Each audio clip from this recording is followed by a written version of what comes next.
Sud Radio, l'invité politique,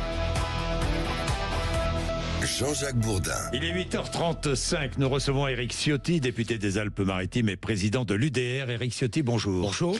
Merci d'être avec nous. Alors vous avez réagi, toute la classe politique a réagi à l'idée lancée hier matin sur TF1 par la ministre du Travail, Astrid Panosyan-Bouvet. De quoi s'agit-il pour combler une partie du déficit de la sécurité sociale et financer le grand âge, dans tous les cas contribuer à l'amélioration du budget. Elle propose de mettre à contribution les retraités qui touchent des pensions supérieures à 2000 ou 2500 euros. Qu'en pensez-vous ?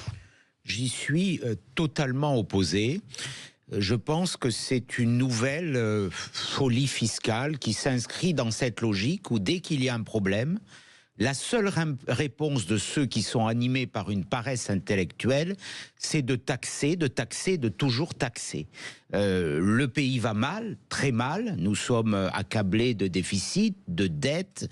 Il y a beaucoup de défaillances d'entreprises. Mais la seule réponse du gouvernement, comme de son prédécesseur, comme de ses prédécesseurs, c'est toujours d'augmenter les impôts. Alors, si on remet tout cela en perspective, rappelons quand même que la France est le pays au monde où l'on paie le plus d'impôts. C'est aussi le pays au monde où les retraités sont les mieux traités, si je peux dire. Ça, je ne sais pas s'ils sont les mieux traités, mais pour moi, quand on a travaillé toute une vie, qu'on a payé des cotisations, il y a une forme de contrat social. Et changer les règles du jeu en cours, ça me convient pas. Si on dit aujourd'hui aux personnes qui travaillent, voilà, vous avez des choix de retraite qui sont sur la table, et notamment, moi, j'ai des réponses en matière de capitalisation.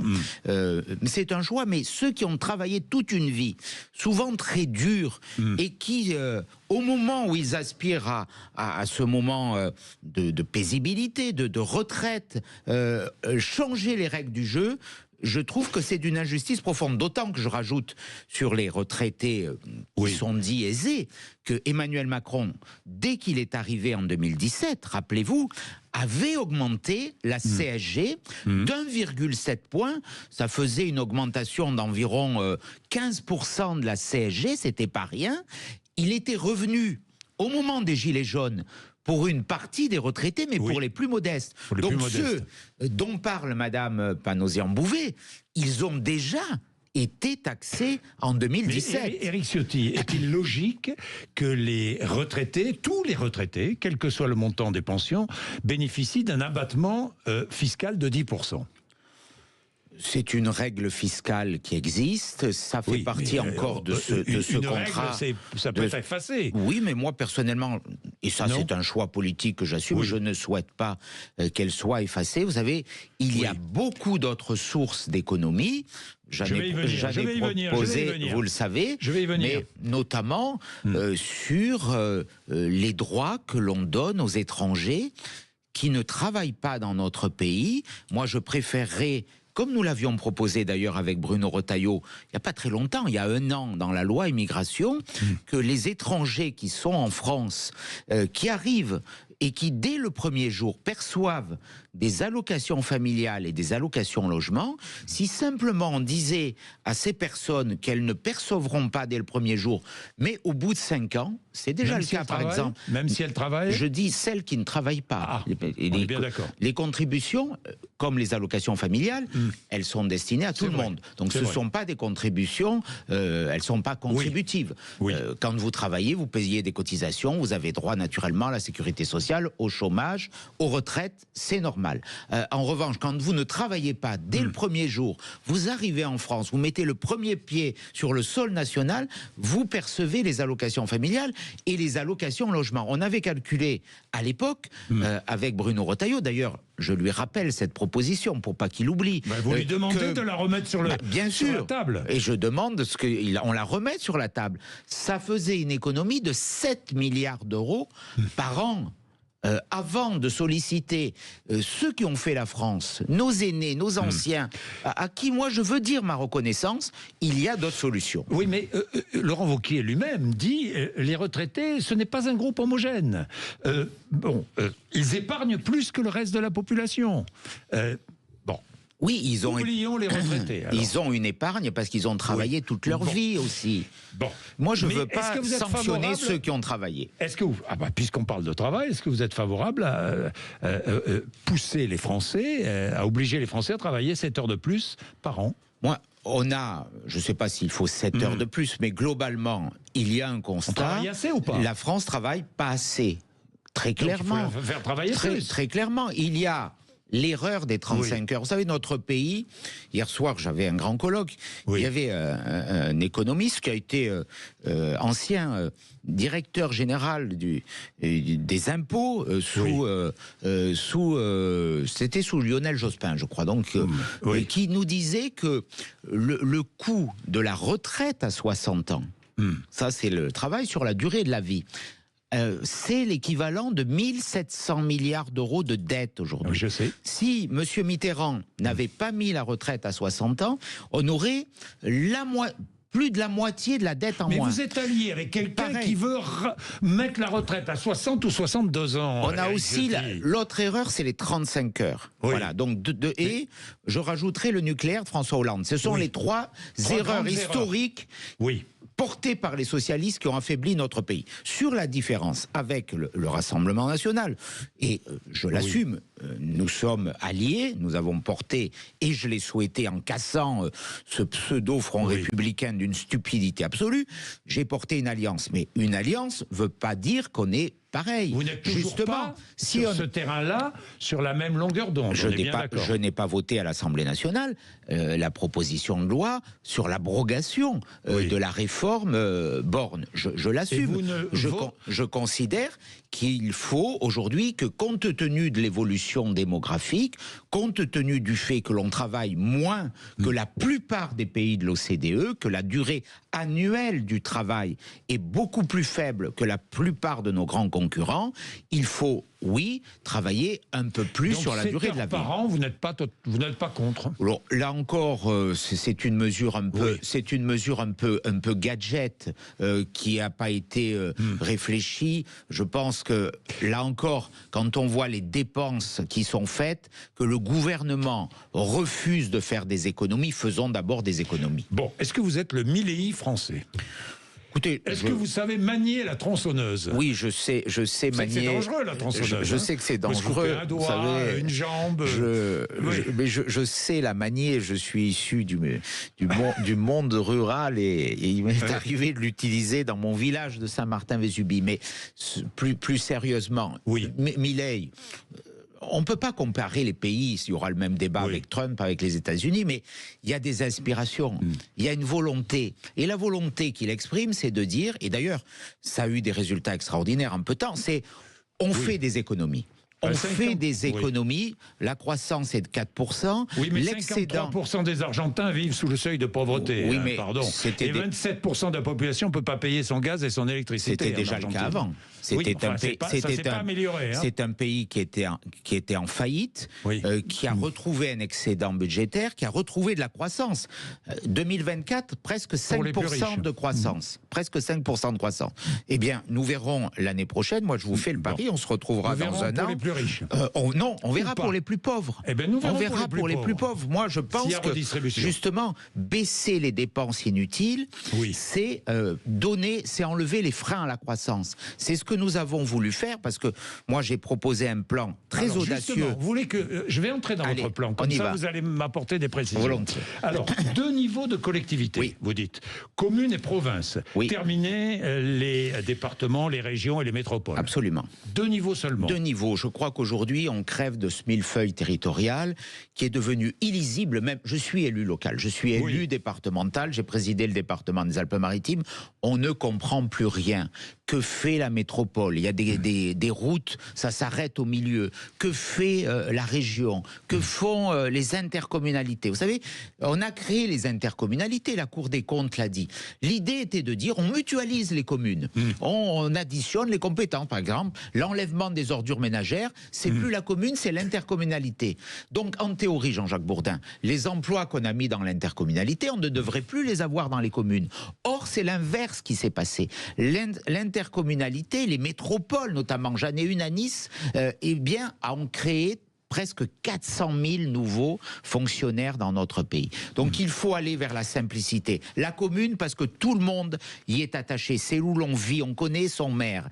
Et de l'autre côté, une autre grande collectivité qui prendrait toutes les compétences des régions, des départements, des métropoles. C'est Michel Debré qui avait proposé ça en 1947 et Édouard Balladur en 2007. Ils avaient même, Michel Debré avait fait le découpage de ces provinces. En plus, j'aime ce mot de province, parce qu'il y a tellement de mépris de la part de Paris pour les provinces que ça réhabilite aussi l'égalité de nos territoires. Bien, vous proposez de supprimer les ARS, les rectorats, suppression en 5 ans de 100 000 normes, suppression de la loi SRU, du principe de précaution, ça c'est Jacques Chirac, des ZFE, de la loi Dallot sur le droit au logement opposable, de l'encadrement des loyers, moratoire sur les fameuses DPE, ça c'est pour les logements.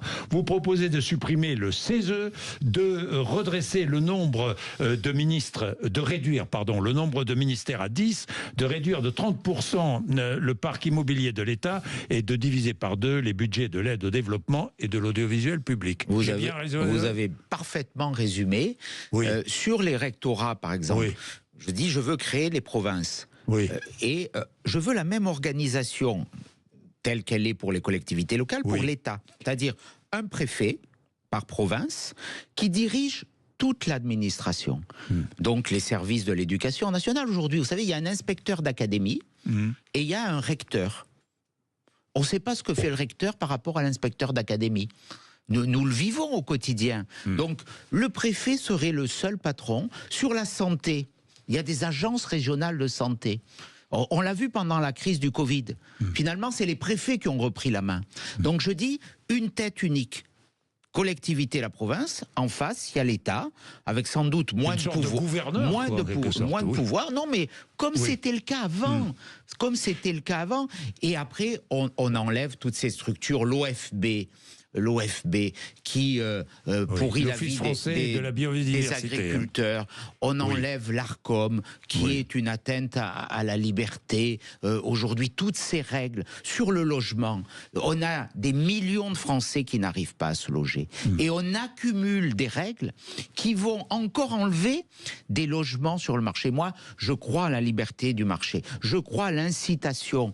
C'est pas par la contrainte, c'est pas par des mesures venues de Paris où on va dire à des pauvres gens qui ont une vieille voiture qui ne pourront plus rentrer dans le cœur des villes. Mais c'est une discrimination sociale insupportable. Bien. Montant de ces économies, ça représente quoi comme économie?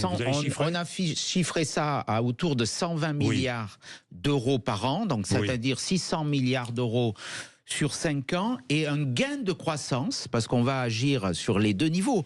On baisse les dépenses et on veut augmenter la production. Parce que aujourd'hui, dans toutes les réponses, notamment sur les déficits, si on augmentait la production, on est un pays où on ne produit plus assez. La richesse par habitant, c'est-à-dire ce que produit chaque Français, c'est considérablement affaibli. En 1980, on était au niveau des États-Unis. Un Français produisait autant qu'un Américain. Aujourd'hui, c'est 50% de moins.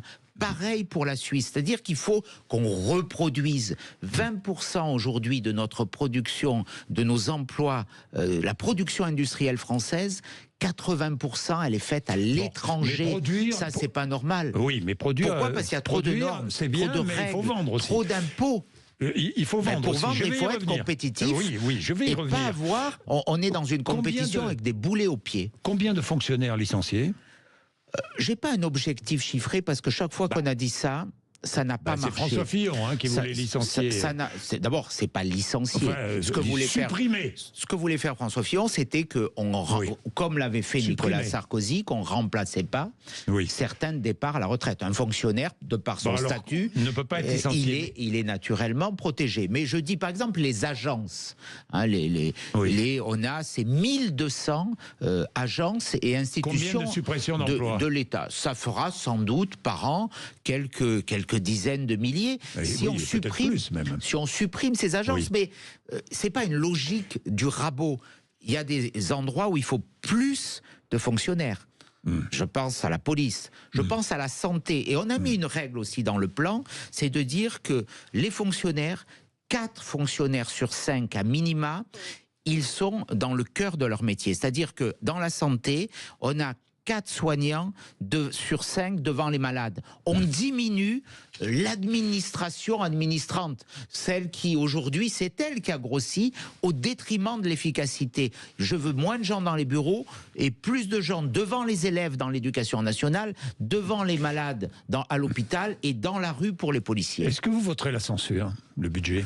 Je m'interdis rien. Aujourd'hui, ce budget, il part très mal. On voit pas les économies. On nous dit qu'il y a 30 milliards d'euros d'économies, mais je suis bien incapable d'en documenter une. Par contre, on commence à revoir les impôts. Il y a ces 8 milliards sur les sociétés, de surtaxe de l'impôt sur les sociétés. C'est une erreur majeure. Donc, en tout cas, naturellement, à ce stade, je voterai contre un budget où il y a toute augmentation d'impôts et je m'opposerai. Même une augmentation, par exemple, d'impôts sur les dividendes. 100 milliards distribués. Hein. Oui, parce que c'est une erreur. Vouloir... Les riches de plus en plus riches, c'est une erreur de les surtaxer. Les dividendes, c'est l'essence même du résultat des entreprises aussi. Mais d'accord, mais c'est aussi le creusement des inégalités. Le ministre de l'économie qui dit qu'il faut qu'il y ait des entreprises moins profitables. Mais on est dans une compétition internationale. Je crois qu'on est le pays qui redistribue le plus. Les 10% les plus riches en France, et être riche, les 10%, le dernier décile, paye près des 2/3 de l'impôt sur le revenu. Donc il faut arrêter. Et sur le capital, il y avait une bonne mesure qu'avait créée Emmanuel Macron, je le dis, il n'a pas tout fait, tout était loin d'avoir été remarquable dans ce qu'il a fait, mais il y a une mesure qui était utile, c'est la flat tax, notamment sur les revenus, sur les revenus du capital, parce que d'abord, ça crée une instabilité. Elle est à 30%, il ne faut pas y toucher. Non, il ne faut pas y toucher, ça créerait une instabilité fiscale, ça fragiliserait beaucoup de petits entrepreneurs aussi, qui avaient changé de statut. Bien, aux États-Unis, où on n'hésite pas parfois à taxer les super riches, hein, Donald Trump parle de l'Europe.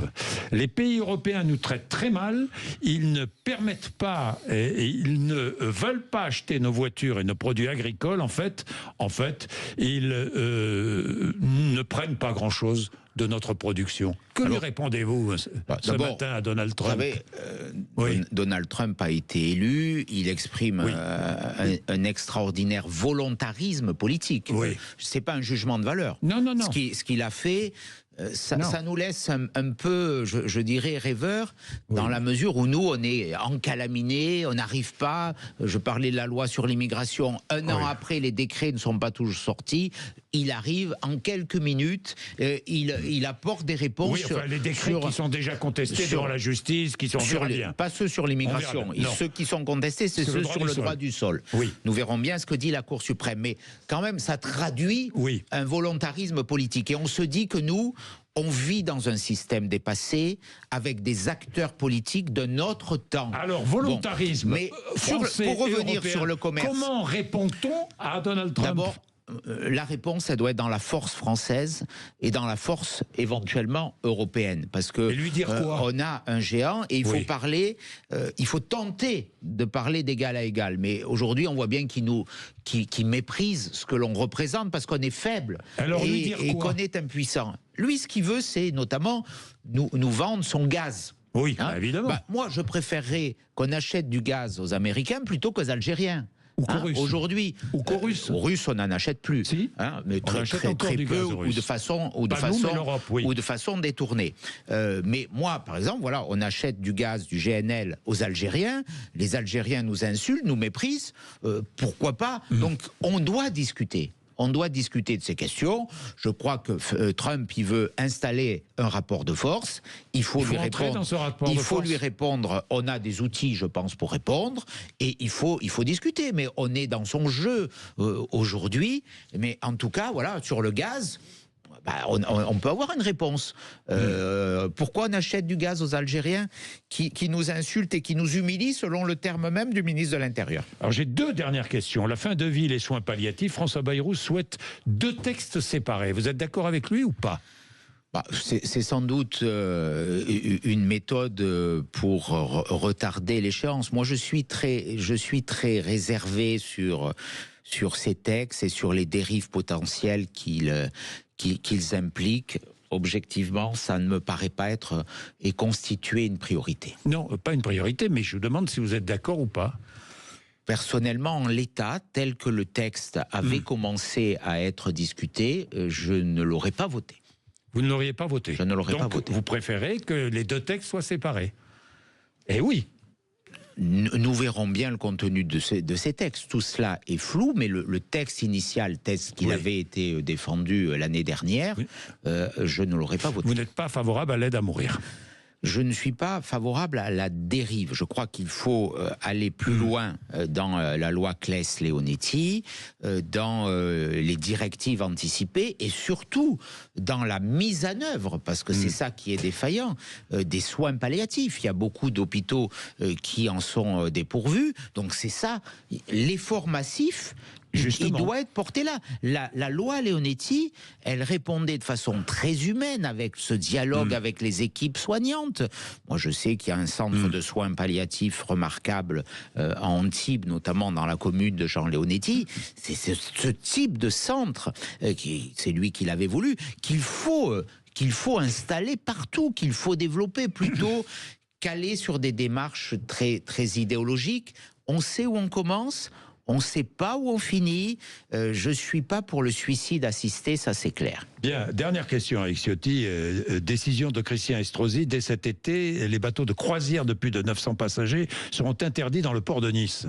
Vous avez vu ça, en fait c'est le port de Villefranche-sur-Mer, quoi. C'est de la communication. D'ailleurs, le maire de Villefranche-sur-Mer, d'abord, c'est pas une compétence de Christian Estrosi, c'est une compétence du préfet maritime. Enfin bon, il s'arroge quelquefois d'autres compétences. Les ports de Villefranche appartiennent au département, mais voilà. On ne peut pas mettre tous les bateaux dans le même lot. On va interdire l'arrivée du Ponant à Nice. Donc c'est stupide. Parce que le Ponant fait moins de 190 mètres. Je suis opposé au grand paquebot. Lorsque le département possédait le port de Nice, nous avions limité ses accès. Je pense que la mesure, elle ne peut pas être générale. Je suis hostile à ces grandes usines et ces immenses paquebots. Après, derrière, il y a toujours des questions d'équilibre et d'économie. Vous serez candidat à la mairie de Nice ?